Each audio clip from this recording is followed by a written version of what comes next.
গণিত পঞ্চম শ্রেণী অধ্যায় ৬। নাম্বার ৬ নম্বরে কি বলছে?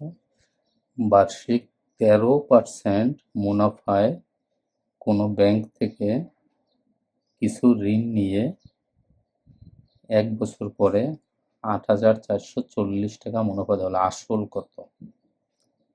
1 বছরে সুদের হার কত? 13%। ঋণের মুনাফা মানে শুধু লাভ দিছে হলো 8,840 টাকা। তাহলে আসল টাকা কত? চলে বার্ষিক মুনাফা তো 13%, প্রফিট কত? মোট মুনাফা সমান 8,840 টাকা।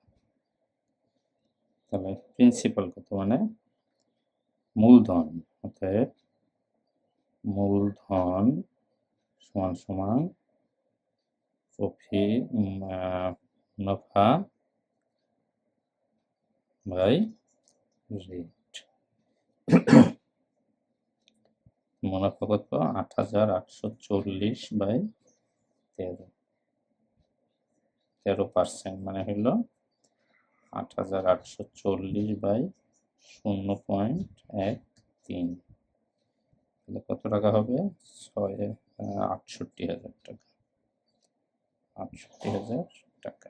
উত্তর মূলধন সমান 68,000 টাকা।